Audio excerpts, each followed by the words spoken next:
So that's important. Well, if you don't have that in a group, it goes static and your group is gone. How will members engage? That's part of our agreements. We, as facilitators, all the time you need and leave the rest for anyone else. I help them ask each other questions. I ask them to be curious, remembering to use I statements. In my experience, no one can refute, in my experience. No one can tell you, no, that's not right.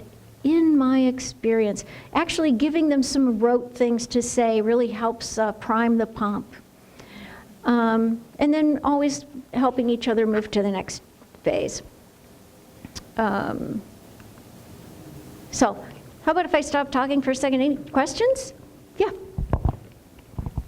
When you talk about priming the pump, do you give your feelings about things so that they know, to open up a little more? That's a really good question. That's one thing, when someone was asking me about Yalom, that's one thing I really learned to be more comfortable about speaking with him, self-disclosure. I'm very careful with it. Like, I don't tell him where I live, but because it's really not important. But I do talk about how I feel in the room. I do say that there seems to be a heavy weight, or that, I can feel, Lisa, after you shared about the death of your father with the brain tumor, that I feel the heavy weight in the room. It's a very sad time, and ask her if she can say a little more, or if the group is comfortable to be there, what their thoughts are, if we can take the time. But yeah, I do share, and I can say that I feel like I have a heavy heart, or I thank them for bringing us to a place of depth, and that I can feel that too. Yeah, I do. But I think like good modeling, yeah. Yeah, I think it helps. I think it really helps. Any other questions? Yeah. I wonder if you touch on confidentiality, because sometimes when I'm in a group, then I go to another area and I see that same person, and that's always uncomfortable. If you're in a group or you're leading a group and then you see them at Safeway or something like that, how to deal with that? Oh yeah, we put that in our group agreements, and we actually talk about it a lot, because for some members it changes over time. By and large, there are many people that really don't care whether or not they see that right out of the chute. Let me just say this. People say, oh, I don't care if you say hello to me on the street.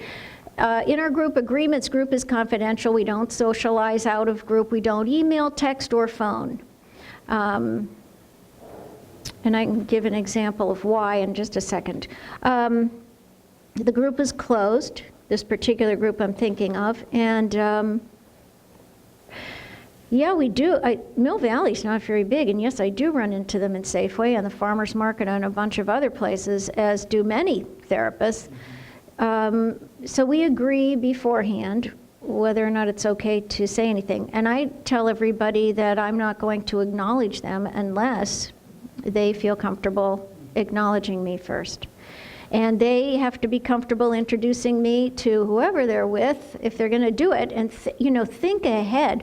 Who are you with? Your mom and dad, your kids, your partner, a new person in your life, and gee, I remember coming out of the movies one night, and some guy not only hugged me, a patient hugs me, but goes up to my husband and shakes his hand, and it's just like, gets right in there. He's got his wife and kids with him, and I remember saying to him as you get close, are you sure you want to do this? I remember, because he just pulled me right in.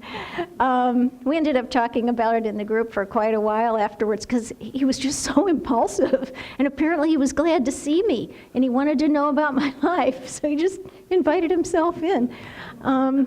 So it does happen, but we had to go back to our agreements to talk about them. Now, the other thing about that, in terms of the agreements, one of the reasons we have such tight agreements is because I inherited a group once from a woman that passed away, and they had a very different set of agreements than what I was used to working with. They all had each other's phone, they all had each other's text and email. And we're sitting down ready to get started in group, and someone says, hey, I just got a text from Sylvia. She's still stoned from this morning and wants to know if what we think, if she should come to group or not. 3 or 4 weeks later, so we managed that. Next was another woman who texts the group, I'm sitting outside in my car. I had 2 glasses of wine with dinner. Still thinking about whether or not to come. Should I walk in?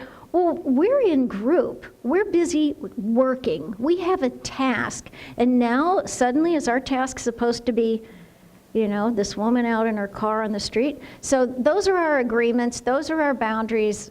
It took a long time to get that group to shift over, but we just do not share text, email, phone, and socialize outside a group. And it has created so much more safety. The group has just grown by leaps and bounds. They didn't even realize that it was unsafe or that it was a burden for the other members of the group. So that's just one little anecdote there. I think we've said all this. Question? Oops, whoop, group as a whole. Oh, group as a whole. As a whole? Yeah, it's just shorthand for group as a whole. Any other questions that we want to ask? Seems like I'm at question point. Yeah. I wanted to check with you. As an intern, I was at Orinda Center, which is drug and alcohol treatment, and I was working with outpatients, and it was an assertive group, and mid-group, about 3 or 4 weeks in, I changed the rules. And it was a very, very dynamic group. I was told as an intern that men could not wear hats. They had to take their hats off. But I had not said that in the beginning, and then about midway, somebody came in with a hat. And so I said, I'm sorry, you need to take your hat off. Well, this caused so much chaos in our group, and the whole group got very angry at me, and but we worked it through. Somebody said he wanted to get up and throw a chair at me, or actually I said, it feels like you want to get up and throw a chair at me, but you are staying in the room and you're dealing with your anger. And I said, you're not walking out. I said, this is incredible. Well, this particular group, we had to keep adding people periodically because of the dynamics of the agency. And every time, and these people stayed in, it was a 6-week group, but every time somebody new came in, someone in the group would have to say, oh, you should have been here when? Yeah. And I was just wondering how those really difficult and challenging times, how it makes it like they were all survivors and they were so proud of themselves for staying in the group. So I'm just wondering if you've had moments like that. Oh, I have had moments like that, and it's nice to hear you share one. I really resonate with it. It's a wonderful moment for you to have in your group, and for your group to all be bonded about saying, oh, remember when. Reminiscing in a group is so sweet and tender and touching and so bonding. It really does lead to cohesion, building in a group. And now, about changing the rules or horses in midstream. That's hard to do. There are articles and chapters devoted to setting norms in groups, hats being one of them maybe in this group, and how hard it is to change a norm. Once a group gets going, that's why you take so much time at the beginning to get your group figured out and what the ground rules are going to be. Once a group gets going, if you want to change the rules, it is an uphill climb, really. People have this natural proclivity to go back to the familiar, no matter how dysfunctional it is. They want to go back to the familiar, and it takes a lot of work. So you just have to kind of keep at it. Broken record. Yeah.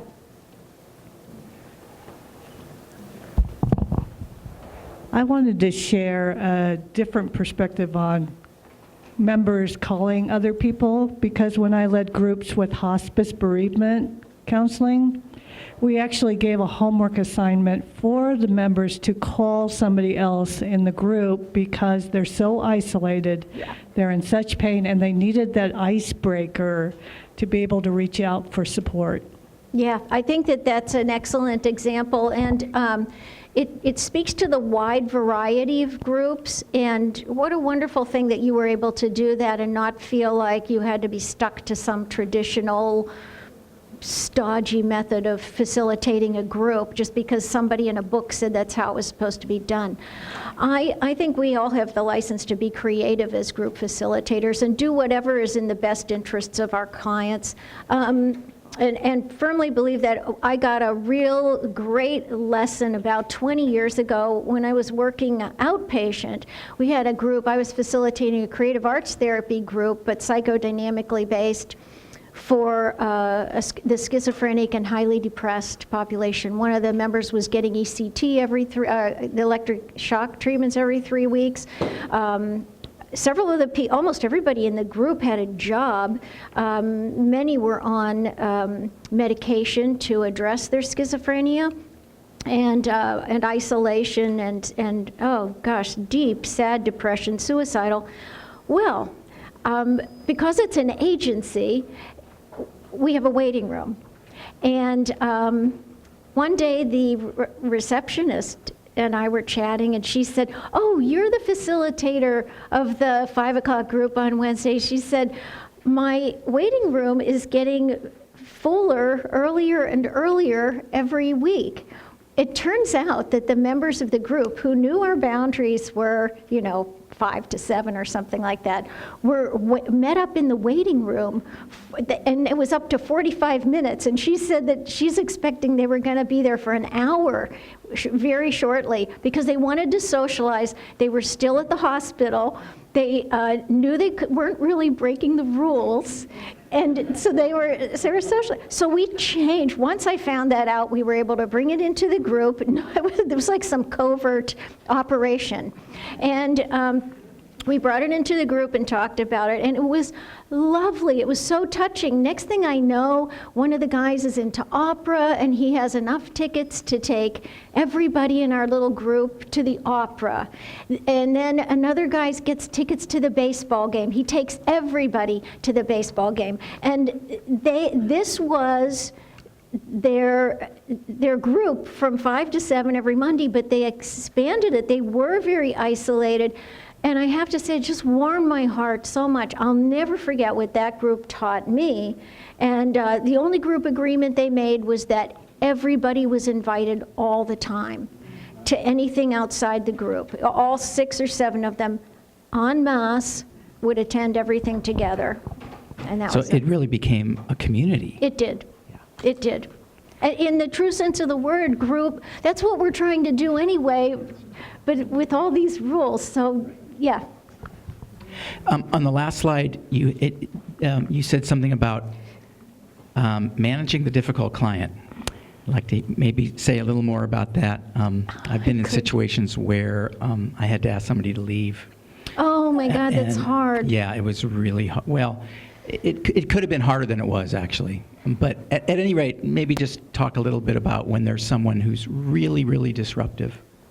I actually was just asked to do a presentation down at the RECAMFT, a half day on the difficulties that come up in group. So in a nutshell, let me just say, it is so trying, and in our consultation groups, we'll sit around and talk about that for hours, agonizing over how to move somebody on, what this person is doing in terms of their either poor impulse control or their devaluing of other members or calling people names or being dismissive or raising their voice when they talk to someone or always challenging the therapist. Generally disrespectful. Generally disrespectful and generally a nuisance and generally just so difficult. But again, it's the defiant leader in the group. So how do we take somebody that's the defiant leader and what is their message to us as facilitators and our group as a whole? What is it about our group that they feel they need to defy? What is that? And so we do talk about that. I got on television a lot at night in the Republican Party. Oh.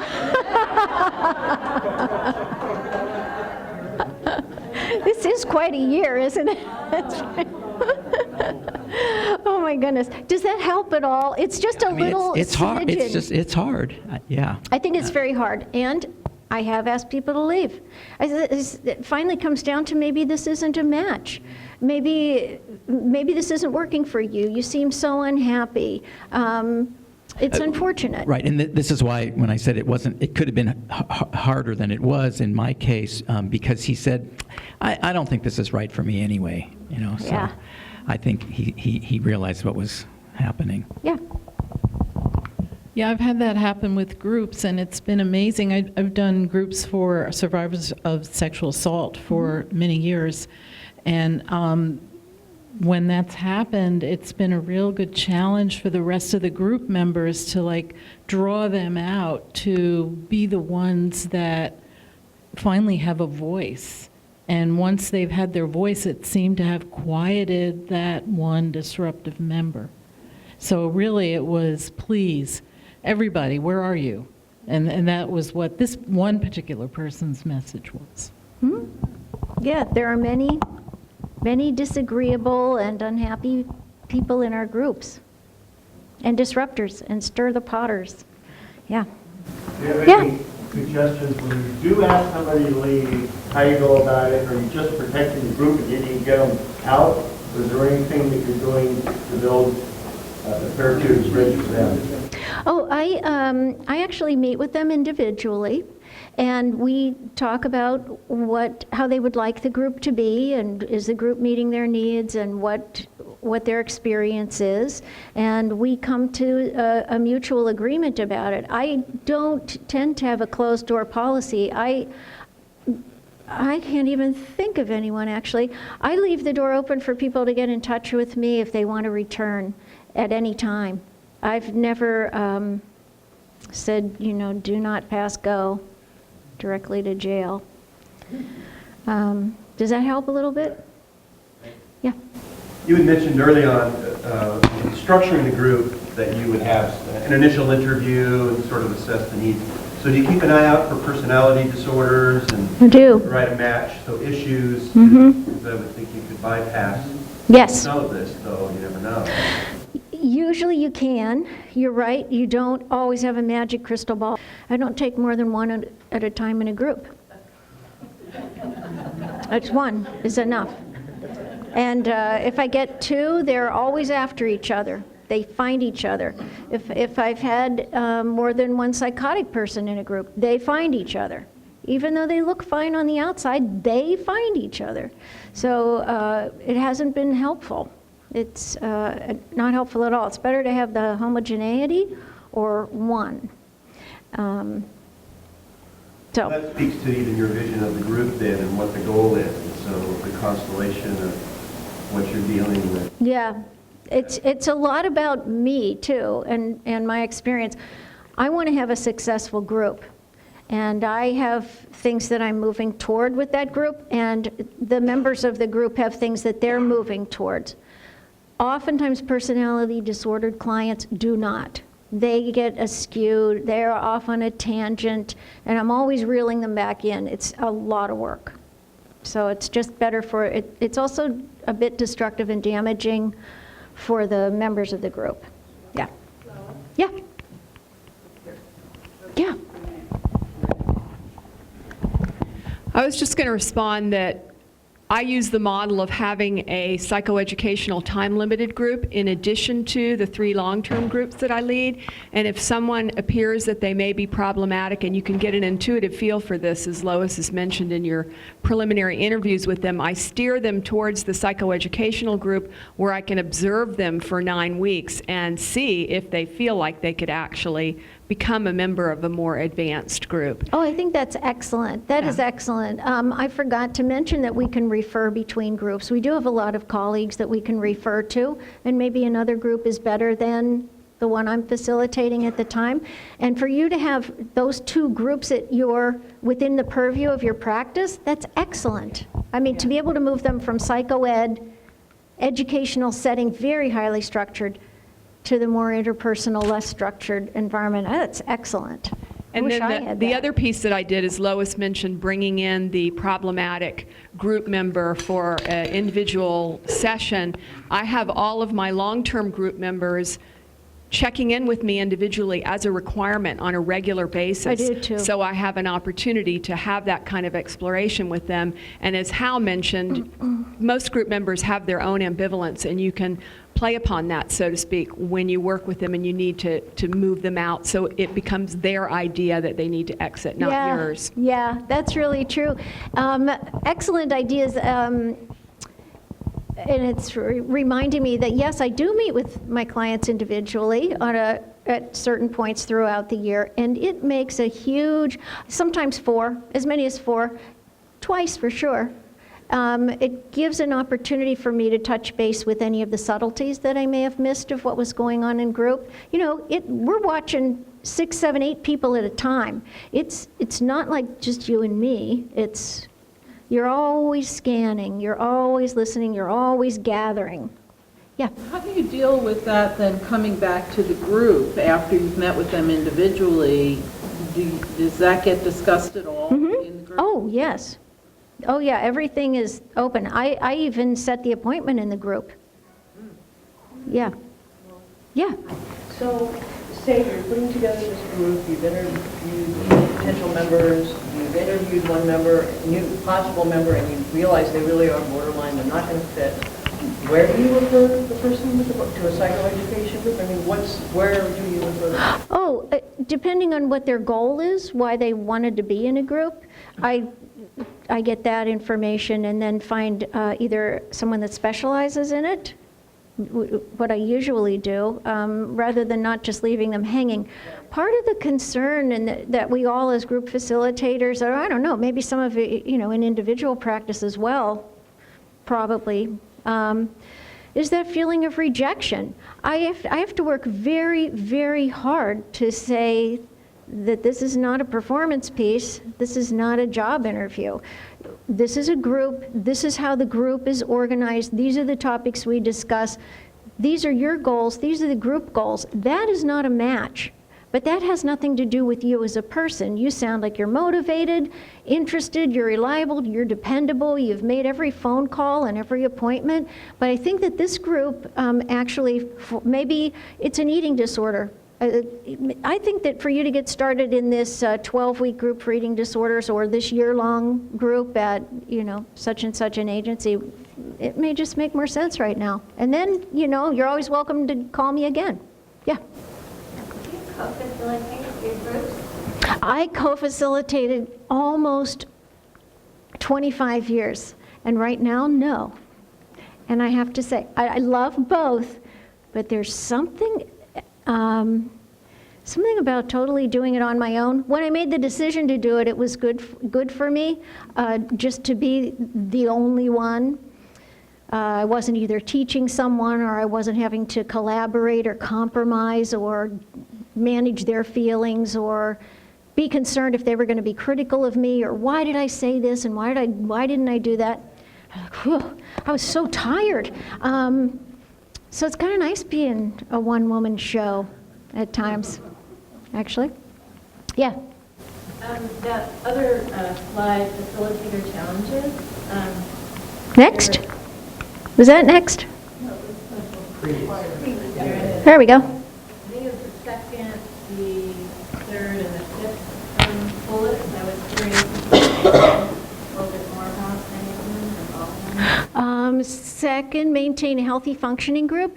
That is a lot of the things that we've just been talking about. Your group is healthy and functioning if you have your group agreements, if you're adhering to boundaries, if you're open and you've got responsible, motivated, curious membership, and it's the facilitator's role to keep mentioning those things. Confidentiality is huge. Safety. Sharing, learning that you can share anything.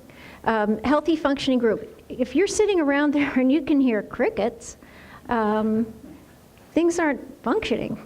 You're just sitting there. Let's see. Number 4, you said, to manage the difficult client? We did that one. Oh, 3. Group cohesion. Cohesion is the concept that Yalom really made famous and talked about, and you can feel a bit of it here in this particular group. I think that's why I responded so positively to it. There's this sense of, I want to be here every Wednesday night at 7:30. I get a lot from you women. I got through some of the toughest times with my son because I came here to talk with you. People making I statements and declaring that they feel comfortable with the group or with me, how much they've grown personally, how they've met one of their goals, being able to allow somebody to feel comfortable with them, how they can allow somebody to into their lives a little bit. Yeah, that's the cohesive part. Cohesion is it's like a felt sense in some ways, but you really feel it. It's a very good feeling when people plant both feet and sit down. Yeah. Yeah. I'm wondering about your role as a facilitator when those kinds of comments come. What is it that you're doing to support that cohesion? Are you naming? Are you mirroring? Are you appreciating? Yes. All of those. Yes. Yes. You don't just, it's like, as Agazarian said, we're rowing this boat together. And we don't want to drop anyone. If someone says, I love you and I really appreciate what you've done, and then again, you're hearing crickets, that's not group cohesion. So the facilitator needs to, hello group, someone here, Sally just said that she loves you, she appreciates you, you've helped her so much. Any thoughts? How about feelings? Do you have any feelings? Does it resonate? You have to really get in there sometimes and get them going. Once they get the hang of it, they've got it. Yeah. So embroidering on that, all of that to me sounds like attachment, bonding, closeness, oxytocin. What about like physical affection shown? No. No, actually, it's another one of our agreements. We have talked about that at length. We've got a hugger. We have a woman that'll jump out of her seat and hug anyone, and you all know who they are. You've got them. We also have people in our groups that do not want to be touched. They don't want to be touched, hugged, tapped on the shoulder. They don't want you within their space of more than like 3 feet from their chair. So if you have members of your group like that, you really do have to, I think it was you said respect. Who said respect? Somebody, it comes down to respect. When we set our agreements, we respect our agreements. Now, I've said I'm not the police. As soon as they walk out of the room and that door shuts, there's a lot of hugging going on. I happened to open my door and I caught them in the act. But I didn't say anything. So yeah, there's hugging and contact. Now, my mentor, Irv Yalom, believes, and I do this in my individual sessions, he believes in touching someone before they leave their session, whether or not it's a handshake, a touch on the shoulder, a pat on the back, and that's really enhanced my work. I love it. And with my population of children, it was a big touch fest. we were all touching each other and hugging and crawling all over each other. And so it depends somewhat on your population, and especially for people that are so isolated. We really want to have hugs. So it can be part of your group agreements. Again, I'm not the police of you either. So you can do whatever you want in your groups. You can hug away. So, was there one more? Yeah. I was wondering about the policy of someone breaks the no socializing rule. Outside a group? You know, it's interesting. Not a single person has. Not a single one. They have all brought it back into the group when they've bumped into each other at Fisherman's Wharf or... Oh, you know what? Actually, yes. Years ago, I had one woman fall in love with another woman in a group. And that was awful because she turned out to be rather predatory. She wouldn't leave this other woman alone. And we spent a lot of time talking about safety and control and group boundaries and whether or not the woman who was infringing on the boundaries and disrespecting this other woman that she ran into, I think it was at the Castro Theater during the film festival. It took a lot of work, an awful lot of work. And I thought that we were going to lose them both, but we ended up keeping them. Talked about attraction and desire and sex and the need for intimacy in a relationship, and why now? Why with this woman in the group? And there are women all over town. And then about her family and about intrusion and about predatory behavior and how she was preyed upon. And it was really very good. It was really very good. Yeah, thanks for that question. I'd forgotten about that drama. It was drama. Yeah. Somebody else had a question? Okay.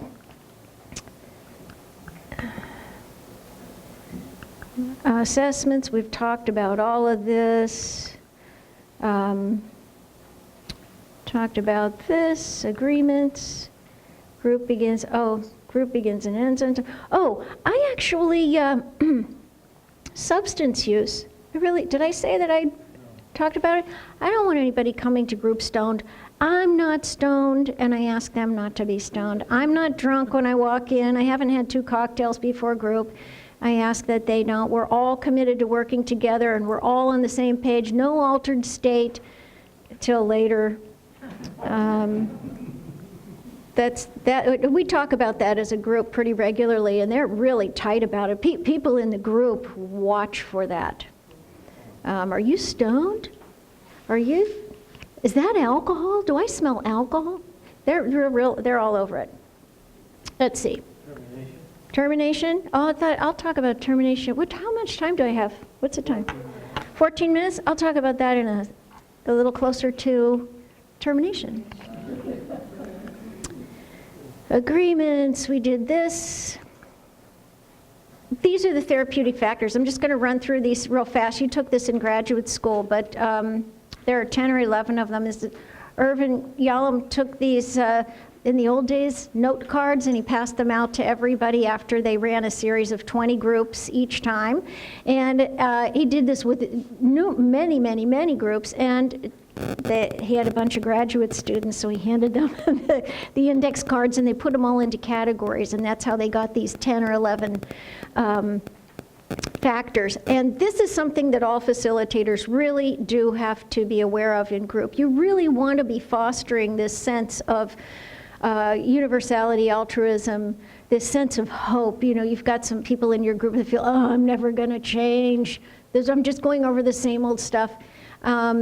Imparting information, I think that it's really important for us as facilitators to not feel like we're that old blank screen. I'm a very active group facilitator, and I don't feel like it's okay for me to be withholding information. If I know something about our group or something about the dynamics that I think may even be too theoretical to bring in, I take a chance, I experiment. I'll drop a little nugget in group and see where it lands. sometimes people could care less what I say, and they just move on. So, and then we talk, we circle back and talk about that as well. Primary family experience. Now, this is one great thing that I learned from Yalom, and you read about it in the books, but it's different when you really think about Karen Horney's work and Irv Yalom. The primary family experience, how can I say this? I'll just use myself as an example. When I'm up here and I look at you, the group, I see my family, and I behave as though I'm in my family. Now, to a much lesser degree than I used to, thank goodness. My coping skills are way better than they used to be. But there's a part of me that sees the group that you're my parents, you're going to disapprove of whether or not I want more money or ask for the keys to the car, or you don't like how I dress, how I wear my hair, how I talk, that there's going to be some kind of disapproval. And so if you can imagine working a room where every single person in the group does that, that's what that means. So, does that make sense? Okay, so you have to work a whole bunch of different family systems at one time and stay on top of that. And it really helps when you know it and when you know how to work it. In the development of socializing techniques, it's more psychoeducational, but pointing out imitative behavior. I actually have to say, some of the group members will imitate me, and I'll think, wow, you're really taking me in. You're really taking some things in, and they'll say something like, I learned that from Jennifer, who's in the group, and I do have this little pang, like, oh, I thought you learned it from me, but no. I know, Jennifer should. Oh my goodness. Catharsis, whenever you've got some members that are just, whether it's laughing or crying, I mean, we have a lot, group's not just about problems, it's about a lot of celebration and joy and telling jokes and sharing weddings and babies being born and graduation from college and all this great stuff. So catharsis, whether it's crying or anger or joy, celebration, that's really important to a group. A lot of affect is really good. Interpersonal learning, which we do, and then some self-understanding, which is, it's really important to be able to learn about yourself in group. Be kind and gentle. So these are just examples of all of those, and you can read them. These are the 11. That's really helpful. Thanks. These 10? That's really helpful. Oh, good. To see with a picture, imparting information, teaching and sharing, socializing. A lot of people don't know how to socialize without a drink in their hand, or what to say at all. There are books written, How to Work a Room. I mean, it's an industry. Oh, I think this is cute. I think we might need facilitation. There's a little family there. Imitative behavior. It's huge. Imitative behavior is just huge. It's something that is really helpful in a group. Here's the cohesiveness. All these little guys on an ice floe. But we are herd animals. People are herd animals, and whenever we're lonely and isolating and being off to ourselves, yeah, we hear about the hermits, but they're really the exception to the rule. Irv talked a lot about existential psychotherapy. He's not the only one, but this is really the crux of a lot of group work. Not being afraid to talk about death and mortality, life's fragility. It's really important. Where am I going? What is the meaning of all of this? Life is not fun. Really? Yeah, it's really true. Grappling with the unknown. We're constantly grappling with the unknown, constantly in group. And as group facilitators, we're just always We're out there. You have to be ready to improvise and think on your feet. You don't know what's coming. I got a question Yep. about that. Do you tend to come from a position of not knowing or from a position of knowing? I know my theory. I know my theory. I know and having a lot of experience really helps. Having gone there before helps a lot.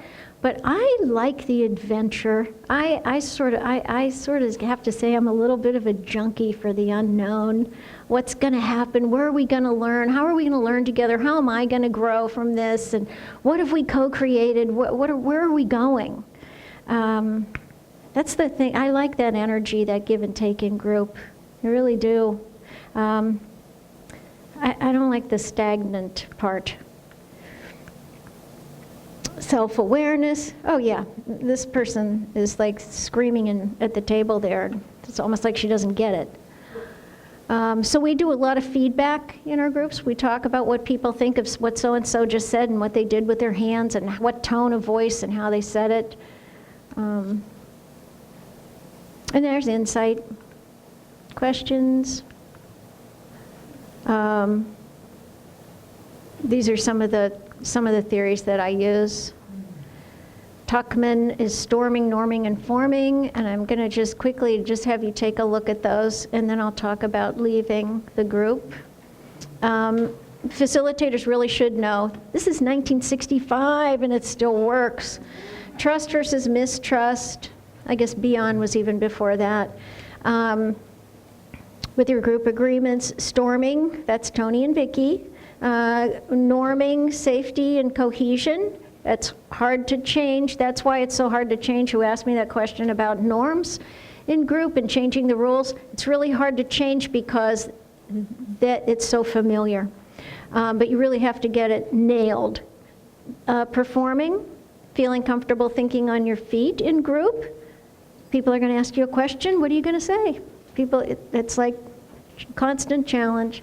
And then adjourning, which is what we're going to be doing now, right? Adjourning is the farewell. I'm just going to flip along since we've already said that forming is the polite phase. We have no differences or diversity of group. We treat each other as strangers when we walk in, but we walk out as intimate friends. Let me get through here. Storming. Here's an example. I'm doing my part. Some people aren't. Oh, how dismissive. Pairing, that's a little more. We don't have time to talk about pairing. Let's see. Norming, we talked about norming. Circle of cooperation. Oh, attending to the group task. Everybody's got their part. That's a nice little example. Putting it all together in the group soup center. And then performing. You have easy conversation. You challenge each other, openly disagree. It's okay to disagree. People don't like what I have to say. And sometimes we grade each other in group. We'll say, hey, how was this group? And one member she's so good. She gets I give us an A+, she says. I think we did really well tonight. Or sometimes she'll just turn to me. She goes, you get an A+, Lois. She goes, okay, I like it. Teamwork, and I'm on a rowing team myself, so I just had to throw that in. It's not a group in a circle, it's a group in a line, but farewell. There are many ways to say goodbye, and that's what we're going to be doing here. We've got just a few minutes. Farewell is huge, and books and papers are written about group termination. You can take a very long time to end your group, and should. And in our culture, there are so many different ways to say goodbye. Sometimes it's just, oh, go away. Don't go away mad, just go away. People have parties for some people when they leave. Others have these big farewell parties. And we're socialized to saying goodbye and celebrations since the time we're little people. But saying goodbye raises all of these issues about death, dying, the end of the group, the end of life, the end of mortality, the end, and all of that that it brings, all that it brings up emotionally and spiritually, and And it can be a very, very hard time, and it's a loss. So it's very important to end well and take as much time as you feel you need. I take many months sometimes. Yeah. Yeah, where to, I think a lot of times where from is an important part of any. Oh, maybe yeah, we do a lot of reminiscing. Maybe I'll add it to this slide. It's a good idea. Where have you come from? How many goals have you achieved? What were we like when we started? Oh, remember when? That's really fun, actually. It's a lot of fun. And now we're going to go into the unknown.